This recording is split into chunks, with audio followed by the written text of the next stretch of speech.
जीवन में ज्यादा रिश्ते होना जरूरी नहीं, पर जो रिश्ते हैं उसमें जीवन होना जरूरी है। जिंदगी की हर सुबह कुछ शर्तें लेकर आती है और हर शाम कुछ तजुर्बे देकर जाती है। तूफान भी आना जरूरी है जिंदगी में, तब जाकर पता चलता है कौन हाथ छुड़ाकर भागता है और कौन हाथ पकड़कर। सोच का ही फर्क होता है, वरना समस्याएं आपको कमजोर नहीं बल्कि मजबूत बनाने आती है। अकेले हो तो विचारों पर काबू रखो और सबके साथ हो तो जुबान पर काबू रखो। कोई भी रिश्ता अपनी मर्जी से नहीं जुड़ता, क्योंकि आपको कब कहाँ किससे मिलना है यह ऊपर वाला तय करता है। मान और सम्मान की लड़ाई में कभी अकेले रहना हो तो रह लेना, लेकिन किसी के सामने खुद को टूटने मत देना, क्योंकि जब खुद का सम्मान करोगे तभी दूसरों से सम्मान पाओगे। दिल साफ और मकसद सही हो तो यकीन रखो किसी ना किसी रूप में ईश्वर आपकी मदद करते हैं। कभी भी किसी पे आंख बंद करके भरोसा ना करें, क्योंकि दुनिया इतनी भी अच्छी नहीं है कि आपके भरोसे को कायम रख सके। खत्म तो सब धीरे धीरे होता है, बस पता अचानक लगता है। मुश्किल वक्त दुनिया का सबसे बड़ा जादूगर है, क्योंकि वह एक पल में आपके चाहने वालों के चेहरे से नकाब हटा देता है। गलती जीवन का एक पन्ना है, लेकिन रिश्ता पूरी किताब है। जरूरत पड़ने पर गलती का एक पन्ना फाड़ देना, लेकिन एक पन्ने के लिए पूरी किताब को मत खोना। किरण चाहे सूर्य की हो या फिर आशा की, जीवन के सभी अंधकार मिटा देती है। सब्र और सच्चाई एक ऐसी सवारी है जो कभी अपने सवार को गिरने नहीं देती, ना किसी के कदमों में ना किसी के नजरों में। अकेले चलना और आगे बढ़ते रहना आसान नहीं होता, लेकिन अगर हार ना मानी जाए, अपने आप को धोखा ना दिया जाए, तो आखिर में एक बेहतरीन कामयाबी हासिल होकर ही रहती है। अकेले चलना बहुत मुश्किल होता है, बहुत ही ज्यादा मुश्किल, लेकिन अकेले उठाया हुआ हर एक कदम तुम्हारे इरादों को मजबूत बनाता है, तुम्हारे व्यक्तित्व को निखारता है। श्री कृष्ण कहते हैं, हर वो इंसान जो अपनी लड़ाई अकेले लड़ रहा है, अपना रास्ता अकेले तय कर रहा है, लोगों की कड़वी और चुगती हुई बातों को अकेले सह रहा है, बस अपने रास्ते पर चलते रहो और आगे बढ़ते रहो। मैं तुम्हारा साथ अवश्य दूंगा। जिंदगी कमाई दौलत से नहीं मापी जाती, अंतिम यात्रा की भीड़ बताती है कि कमाई कैसी थी। सत्य केवल उनके लिए कड़वा होता है जो लोग झूठ पे रहने के आदी हो चुके हैं। जिंदगी में जीतने के लिए जिद होनी चाहिए, हारने के लिए तो एक डर ही काफी है। भरोसा रखिए, जब हम किसी का अच्छा कर रहे होते हैं तो हमारे लिए भी कुछ अच्छा हो रहा होता है। सही फैसला लेना काबिलियत नहीं है, फैसला लेकर उसे सही साबित करना काबिलियत है। जैसे उबलते पानी में परछाई कभी नहीं दिखती, ठीक उसी प्रकार परेशान मन में भी समाधान नहीं दिखते। शांत होकर देखिए, सभी समस्याओं का हल मिल जाएगा। संसार में कोई भी मनुष्य सर्वगुण संपन्न नहीं होता, इसलिए कुछ कमियों को नजरअंदाज कर रिश्ते बनाए रखिए। जब किसी को किसी से रिश्ता खत्म करना होता है तो सबसे पहले वो अपनी जुबान की मिठास खत्म कर देता है। आंखों में नींद बहुत है पर सोना नहीं है, यही समय है कुछ करने का, इसे खोना नहीं है। श्री कृष्ण कहते हैं, ना किसी के अभाव में जियो, ना किसी के प्रभाव में जियो। यह जिंदगी है आपकी, अपने स्वभाव में जियो। रिश्ते को इस तरह से बचा लिया करो, कभी मान जाया करो, कभी मना लिया करो। मौन रहना एक साधना है और सोच समझकर बोलना एक कला।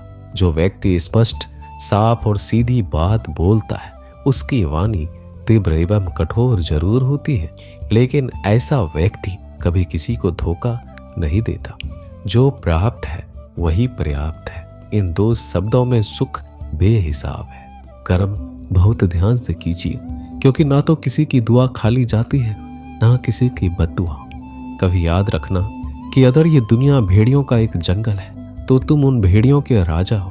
कहते हैं कि शिकार की तलाश में निकला भेड़िया उन भेड़ियों से ज्यादा भूखा होता है जिन्होंने अपने शिकार को पा लिया हो। तो तुम्हें बस इसी भेड़िए की तरह बनना है जो अपने शिकार की तलाश में भूखा हो। उसका दिमाग तेजी से काम कर रहा हो कि भूख कैसे मिटाया जाए, और ये भूख है कामयाबी की, दूसरों से कुछ अलग कर दिखाने की भूख, लोगों की निंदा से परेशान होकर रास्ता ना बदलना, क्योंकि सफलता शर्म से नहीं साहस से मिलती है।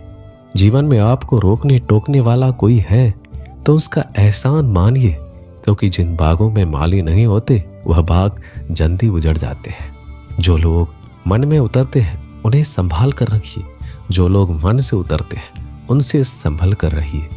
बुद्धिमान लोग कभी इतिहास नहीं रचते, वो तो सिर्फ इतिहास को पढ़ते हैं। इतिहास तो पागल लोग रचते हैं जिन पर दुनिया हंसती है। जिंदगी में इन दो लोगों से हमेशा दूर रहना, एक जो व्यस्त रहने का दिखावा करता है और दूसरा घमंडी, क्योंकि खुद को व्यस्त दिखाने वाला व्यक्ति अपनी मर्जी से बात करेगा और घमंड वाला व्यक्ति अपने मतलब से याद करेगा।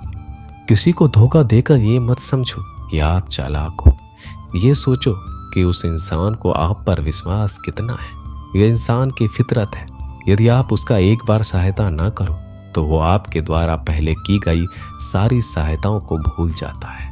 घमंड के अंदर सबसे बुरी बात यह होती है कि वह सामने वाले को कभी महसूस नहीं होने देता कि वह खुद ही गलत है। हमेशा याद रखना कि समस्याओं का कोई आकार नहीं होता, वो तो आपके हल करने की क्षमता के अनुसार बड़ी या छोटी हो जाती है। इंसान को इंसान धोखा नहीं देता, बल्कि वह उम्मीदें देती है जो वो दूसरों से रखता है। जिंदगी में किसी को उतना ही तकलीफ देना जितना कि तुम खुद बर्दाश्त कर सको, क्योंकि तकलीफ देने में बहुत मजा आता है, लेकिन जब खुद के ऊपर आती है तो बहुत रोना आता है। जिंदगी में कोई भी इंसान अपने आप को ऐसे नहीं बदलता। जिंदगी में कुछ ऐसे हादसे हो जाते हैं जो उस इंसान को बदलने पर मजबूर कर देते हैं। किसी के सामने गिड़गिड़ाने से ना तो इज्जत मिलती है और ना ही मोहब्बत। इसलिए अपने स्वाभिमान को हमेशा बनाए रखना। यदि आप में काबिलियत होगी तो वह खुद चलकर आपके सामने आएगा। नाराज मत होना कभी ये सोचकर कि काम मेरा और नाम किसी का हो रहा है।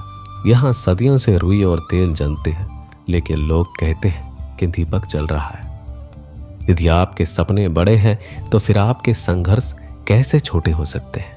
यदि कोई आपका विश्वास तोड़ता है तो आप उसका धन्यवाद करना, क्योंकि वही आपको सिखाता है कि विश्वास किसी पर बहुत ही सोच समझ कर करना चाहिए। यह इंसान बहुत ही खुदगर्ज है। जब किसी को पसंद करता है तो उसकी बुराई नहीं देखता, और जब किसी को नापसंद करता है तो उसकी अच्छाई नहीं देखता। जो दोगे वही लौट कर आएगा, फिर चाहे वह इज्जत हो या धोखा।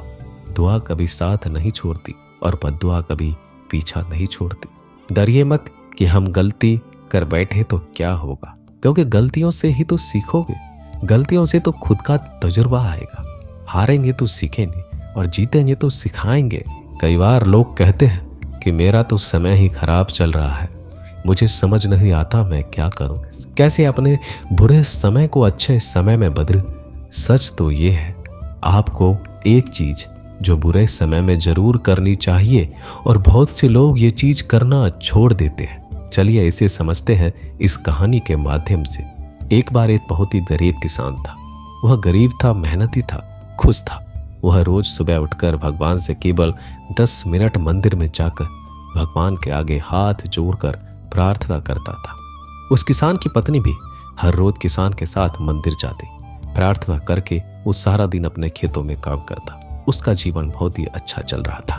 अपनी मेहनत की कमाई से वो कुछ ज्यादा नहीं कमा पाता था, लेकिन फिर भी जितना कमाता था उसमें से कुछ पैसे लोगों की भलाई में लगा देता था। एक बार उनके गांव में एक बीमारी फैल गई। किसान का इकलौता लड़का बहुत बीमार हो गया। किसान के गांव में इस बीमारी के इलाज के लिए कोई अच्छा डॉक्टर नहीं था। पास के शहर में उस लड़के को ले जाया गया। शहर के इस अस्पताल का इलाज बहुत ही महंगा था। उस बेचारे किसान के लिए अस्पताल की, डॉक्टर की फीस, दवाइयों का खर्चा आदि दे पाना बहुत मुश्किल था। किसान दिन प्रतिदिन हिम्मत हारता जा रहा था। एक दिन अस्पताल में बैठे बैठे वो इतना हताश हो गया कि वह जोर जोर से रोने लगा और कहने लगा, पता नहीं किस चीज का बदला ले रहे हैं भगवान। कभी वो खुद को कोसता तो कभी परमात्मा को। पर किसान की बीवी को अटूट विश्वास था परमात्मा पर। परमात्मा उनको इस मुसीबत की घड़ी में मदद करने जरूर आएंगे। पर किसान को आशा की कोई किरण नजर नहीं आ रही थी। अस्पताल की कुछ ही दूरी पर एक मंदिर था। किसान की पत्नी उस मंदिर में हर रोज प्रार्थना करने जाती। पर किसान का दिल नहीं करता प्रार्थना करने को। डॉक्टर ने किसान से कहा उसके बच्चे के इलाज के लिए 10,000 की आवश्यकता है, पर किसान के लिए इतनी बड़ी रकम इकट्ठा कर पाना असंभव था। किसान की पत्नी अब भी मंदिर जाती थी। वो भगवान के आगे हाथ जोड़कर प्रार्थना करती कि उसका पुत्र ठीक हो जाए। एक दिन मंदिर में एक सेठ आया। उसने किसान की पत्नी को कहा कि उसने किसान की बात उस दिन अस्पताल में सुनी जिस दिन किसान रो रहा था। सेठ ने बताया उस दिन सेठ की पत्नी भी अस्पताल में थी। अब वो पूरी तरह से ठीक हो गई है और घर चली गई है। सेठ को बातों ही बातों में पता चल गया कि किसान को 10,000 की आवश्यकता है, तो सेठ ने तुरंत अपने जेब से पैसे निकाल कर देते हुए कहा कि उसके पास इस समय 10,000 ही है और वो रखिए। साथ में सेठ जी ने कागज पर अपना पता लिखते हुए कहा अगर आपको और पैसों की आवश्यकता हो तो बेहिचक मांग लेना। महिला ने उत्तर दिया इस कागज की कोई आवश्यकता नहीं है। वह जानती है कि ये पैसे किसने भिजवाए हैं और जिसने उसे ये पैसे दिए हैं वो परमात्मा उसका हमेशा ख्याल रखेंगे। दोस्तों कहते हैं अटूट विश्वास ये सबसे जरूरी चीज है जो हम लोग अक्सर खो देते हैं अपने बुरे वक्त में। जो उस औरत ने नहीं खोया, उसने तो सेठ का पता लिखा हुआ कागज भी नहीं पकड़ा। वह जानती है कि परमात्मा उनके साथ है। श्री कृष्ण सदैव उनके साथ है। श्री कृष्ण कहते हैं जो मेरा ध्यान करते हैं मैं उनको वो प्रदान करता हूँ जो उनके पास नहीं है, और जो उनके पास है मैं उसकी रक्षा करता हूँ। इसलिए बहुत जरूरी है कि हम बुरे वक्त में परमात्मा का साथ ना छोड़ें। दोस्तों ये वीडियो यही समाप्त होती है। मैं आशा करता हूँ कि इस वीडियो से आपने बहुत कुछ सीखा होगा। मिलते हैं अगली वीडियो में, तब तक के लिए अपना ख्याल रखिएगा। धन्यवाद। जय श्री कृष्ण।